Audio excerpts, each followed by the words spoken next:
for a few minutes with me? Welcome to Matters of the Word.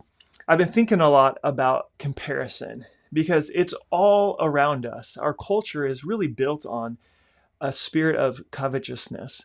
And I don't know what you blame that on, if you blame it on our sinful nature, if you blame it on capitalism and marketing strategies.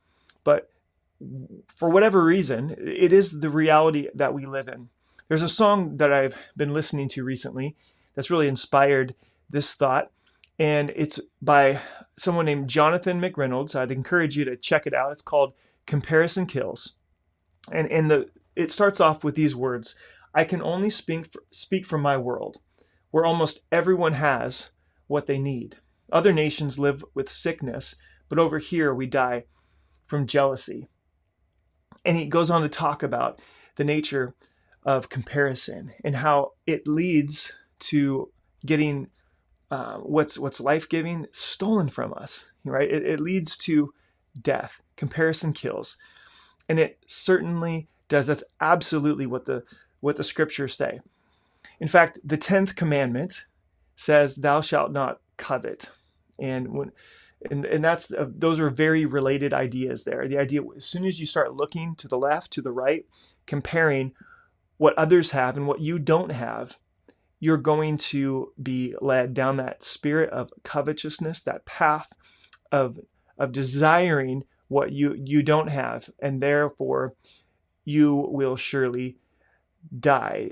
It will kill you. And I say that with all the force in the meaning of that word kill.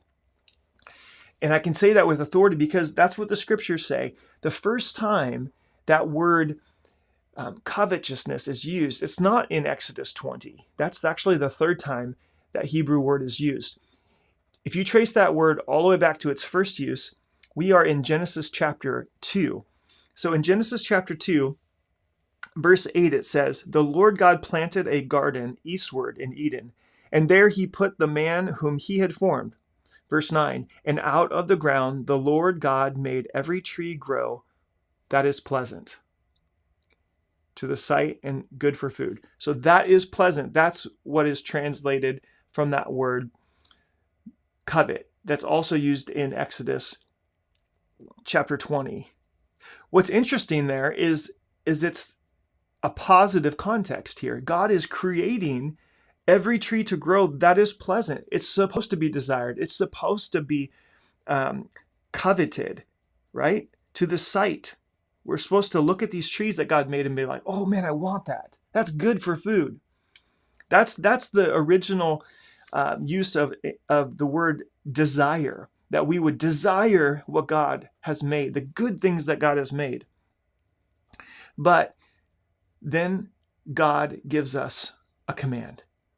God gave Adam and Eve this command.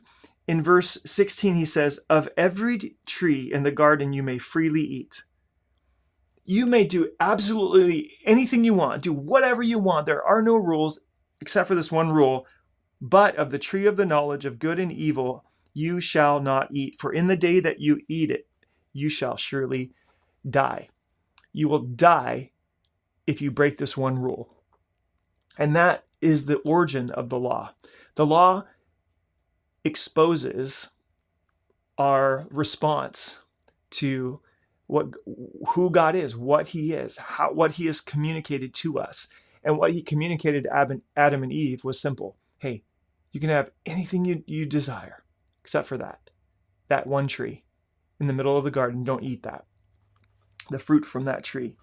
Well, we see in Genesis chapter 3, shortly after that command was given, verse 6, "So when the woman saw that the tree was good for food, and that it was pleasant to the eyes, and a tree desirable to make one wise," a tree desirable, there's that word again, covet.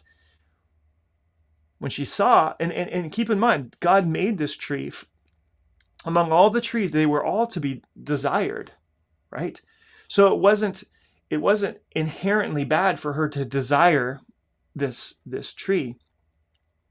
But when she saw that it was pleasant to the eyes and a tree desirable to make one wise, she took of the fruit and ate, and also gave to her husband and with her, who was with her, and he ate.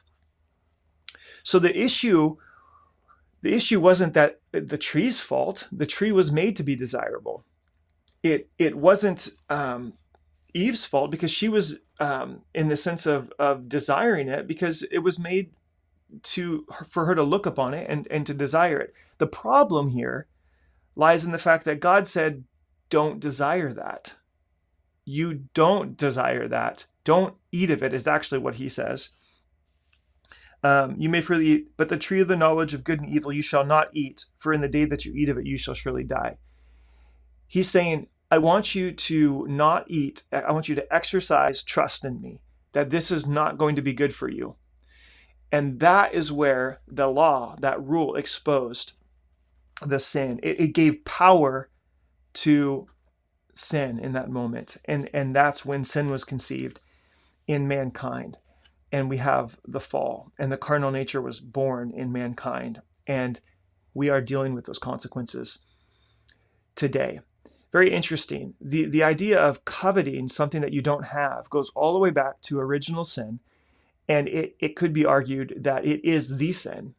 In all sins, it's always the same thing. It's an issue, it's a heart issue, and it's a heart, because our desires come from our hearts. And when we have a heart issue, you could say it's an issue of coveting. We desire something that God has said, no, that's not good for you. I don't want that for you. Trust me. And so trust is the antidote for desiring something that God has said, I don't want that for you. We have to trust God more than we desire what we want. And so therein lies the whole story of redemption. Trust God. You got to trust in him and in him alone.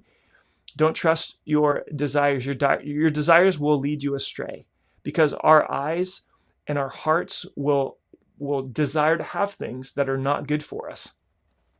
So when we're looking on our social media accounts and we're skimming through pictures, looking at Facebook or Instagram and saying, wow, look at what they have. Look at their life. I desire what they have. That will steal from you. That will kill you.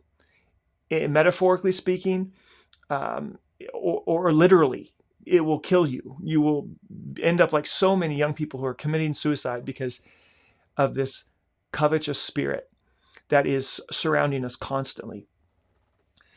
So trust in God. Trust that what he says is good. Paul brings it up in Romans chapter 7. He beautifully states it this way. What shall we say then? This is Romans 7:7. Is the law sin? Certainly not. On the contrary, I would not have known sin except through the law, for I would not have known covetousness unless the law had said, you shall not covet. But sin, taking opportunity by the commandment, produced in me all manner of evil desire. Wow, all manner of evil desire coming from covetousness? For apart from the law, sin was dead. I was alive once without the law, but when the commandment came, sin revived and I died. And the commandment, which was to bring life, I found to bring death. Parents, you know what this is like. You tell your kids, hey, don't sit on that bench right there. It just got painted, and you're going to get paint all over your clothes. Don't walk on that grass. They just planted grass. Don't walk on it. Or even if it's not apparent, it's just there's a sign that says, don't walk on the grass. Don't sit on the bench. What is your desire? Your desire is to do that opposite thing in which you were just commanded. Don't sit on the bench. Oh man, I really want to sit on the bench. Hey, don't walk on the grass. Oh wow, I really want to walk on that grass. It was the law the law is good. The law says, hey, I don't want you to get paint all over your clothes. Hey, we want this grass to grow. We don't want people to trample over this new grass. The law is good. But the law gave opportunity for the flesh to sin. And it exposes that which is in our hearts, which is ultimately trusting anything and everything else, including ourselves, other than God. If God says, don't do this, and we say, yeah, I'm going to do it anyway. I want to do that anyway. That's a statement that says, I don't trust that you're good. And that is where sin comes from. So the law of God is absolutely good. Verse 11, for sin, taking occasion by the commandment, deceived me, and by it killed me. Verse 12, therefore the law is holy, and the commandment holy, and just, and good. God's law, his commandments to us. Jesus reiterated this to us. He said, if you love me, you obey my commands. And reciprocally, if you obey my commands, then you love me. This is good. This is our manual. This is what keeps us from wandering in the wilderness. Freedom so often is promoted in our culture as this idea of, freedom. We're going to take your map away from you and you can just wander around in the desert. Well, that's not freedom. That's despair. That is being utterly abandoned. Freedom, rather, biblically speaking, is more like, here's a map. You're wandering in the wilderness. Here's directions about how to get out of this dire circumstance that you're in. This is our map. This is our way. Jesus is our way. He is the light that lights our path. We need direction, and he has given us direction. The law is good. The word is good. It's God communicating to us, I love you and I want life for you. I want life abundant. Trust me. Trust me. It always comes back down to that. So when you find yourself looking to the left, looking to the right, going, man, I wish my life was more like that. Oh, I wish I had what that person had. I wish I was, famous, or I wish I had a bigger influence, or I wish I had this ministry, or I wish I had those resources. That will kill you. That will destroy you. It robs from you the ability for you to trust in God and be present right where God has you. No one else has been called to run the race that you've been called to run. And if you're focused on other people's races, you're going to lose. Focus on your race. Comparison kills. It leads to a covetousness that robs and kills and destroys. So trust in God and stop comparing your life with other people's lives. Stop looking at what you don't have and look at what God has given you. Be faithful to what God has given you. Keep your eyes focused on him. And I guarantee you that you will have abundant life because God has said, trust in me, follow me. I want to give you life abundant. He will give it to you. Don't look to the left. Don't look to the right. Keep your eyes fixed on him, looking unto Jesus. Hey, God bless you. Thanks for tuning in to this matter of the word. And until next time.